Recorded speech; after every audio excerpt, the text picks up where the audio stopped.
Centroamérica, lugar donde la construcción de una identidad ha tenido un camino largo y con algunos tropiezos. Pocos estudios se hacen sobre la historia de este territorio. Por esa razón, surge la duda de qué se ha vivido en él a lo largo de los últimos siglos para llegar a la situación actual que vive este conjunto de países. En realidad, Centroamérica tiene muchas cosas que ofrecer. Cada país, con sus costumbres, ofrece un aporte cultural importante. En general, cada nación ha construido su identidad e historia desde su punto de vista. El primer punto de partida para hablar sobre la construcción de identidades es la disciplina histórica. Para entender el contexto actual, hay que analizar los acontecimientos que ha atravesado un país a lo largo del tiempo. Durante el siglo XVIII, congregacionalistas escribieron obras históricas para promover el evangelismo y la existencia. Esa es la contribución de la Iglesia Católica para dar forma a la realidad centroamericana. Por esa razón, los conceptos históricos seguirán dominando crónicas y recuerdos. Pero debido a que la religión utiliza un lenguaje directo y útil en sus obras, es posible que no haya necesidad de dejar de buscar el orden de las cosas humanas originalmente previsto por Dios, sin necesidad de intervenir constantemente en sus actividades.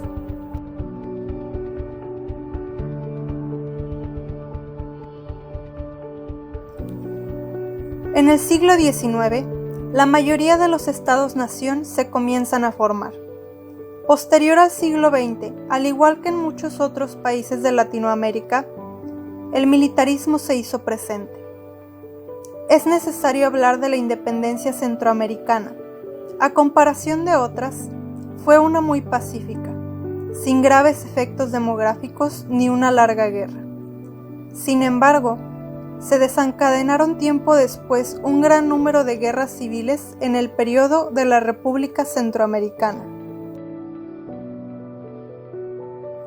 Tras la colonización y el dominio español de 300 años, se vislumbra una sociedad sin vínculo, sin homogeneidad, aunque compartiendo ciertas características, como factores étnicos y sociales. Se da el proyecto de la República Centroamericana, en las primeras décadas del siglo XIX, inspirada en las revoluciones norteamericanas y europeas. Esto se debe a que el modelo colonial perduró a lo largo de varias décadas después de la independencia. Algunos cambios se dieron a inicio de las transformaciones de lo que se convertiría la estructura social centroamericana. Es importante mencionar que desde que se empiezan a formular las primeras reformas liberales, estas van a empezar a formar una identidad de los centroamericanos y su problema con el unionismo. Para la mayoría de los centroamericanos, esta zona continúa siendo el conjunto de todos los países que en su tiempo formaron la Audiencia de Guatemala.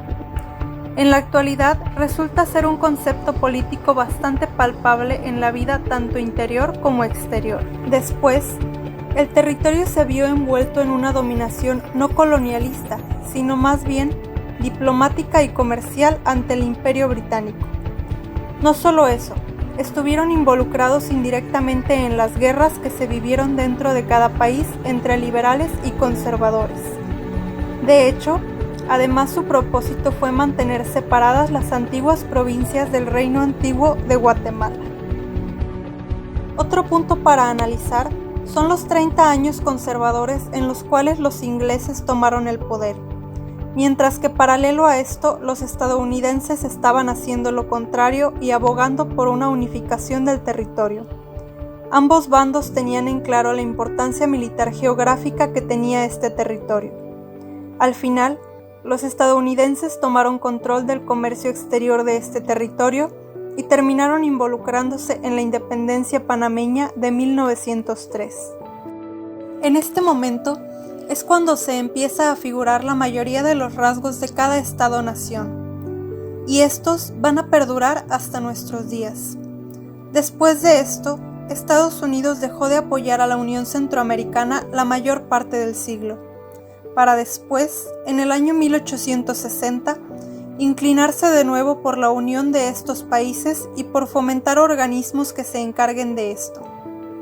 Algunos conceptos que surgen al momento de hablar de este territorio son, por ejemplo, dependencia y desigualdad. Según la época es quien los domine: España, Inglaterra y en los últimos tiempos Estados Unidos. Además de una constante desintegración regional, la historia de Centroamérica plantea déficits, brechas, asimetrías y otras expresiones de desigualdad como elementos que han contribuido en socavar la estabilidad, unión, economía y política de la región centroamericana. En cuanto a la geografía, la distribución desigual de la población también es un factor de decomposición. El Istmo de Centroamérica se caracteriza por estrechez y el cambio repentino de su territorio. Desde un inicio, Costa Rica estuvo efectivamente aislada en el punto más austral, hasta que Chiapas, debido a lo accidentado de la región, facilita la comunicación con la Nueva España. El río, y lo más importante, la naturaleza montañosa de la zona, impide la rápida entrada del territorio a otros. Además, encarecen el transporte, lo que propicia el surgimiento del localismo y la competencia. Honduras ha configurado un caso sumamente aislado, porque su geografía ha sido un obstáculo insuperable para la tarea de promover el crecimiento y el desarrollo económico. Desde el periodo prehispánico, la mayoría de la población indígena de Centroamérica se asentó en la costa del Pacífico, debido a su clima, uno mejor, con ceniza volcánica y lluvia, adecuado para la agricultura. Por otro lado, la región atlántica está conformada por tribus sudamericanas de misquitos, quienes tenían un bajo nivel de desarrollo cultural. Está construido sobre un territorio cubierto de bosques tropicales, suelos arcillosos y fuertes lluvias. Durante el periodo colonial, la separación entre las dos costas aún estaba vigente. Hasta hoy en día, la llamada costa atlántica sigue teniendo un nivel de integración muy bajo. Fue en esta zona donde se establecieron los intereses británicos, buscando controlar el posible paso al océano, comprometidos con el contrabando y la exportación de madera teñida. Esta distribución desequilibrada está sesgada hacia Guatemala. Reúne el 48% de la población. Por otro lado, los factores, como la naturaleza geográfica y política, determina que el puerto de Santo Tomás en la costa caribeña sea la ruta de entrada más importante. El mayor desarrollo de la capital no favorece a las provincias. El objetivo de un país moderno debería de ser fortalecer la democracia, respetar los derechos humanos y el desarrollo como parte integral del principio de estabilidad del grupo centroamericano. Incluso si los esfuerzos del país son positivos, con un desarrollo continuo y un cierto grado de estabilidad. El marco institucional del integracionismo muestra serias dificultades de capacidad y credibilidad, y no puede resolver los graves problemas estructurales recientes.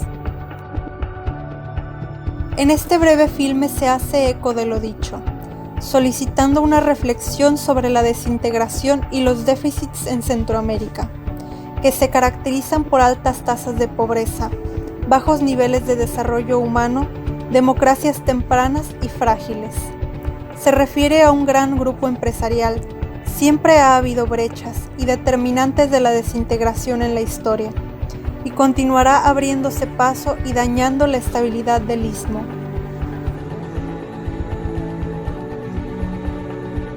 Es difícil homogeneizar una sola identidad centroamericana. Aunque creamos que exista, y tal vez así sea, no es fácil unir lo que lleva tanto tiempo fragmentado. Es importante tomar en cuenta las similitudes que comparten, pero también tener presente que por más similares que se vean, las culturas no son iguales, han atravesado por diferentes etapas.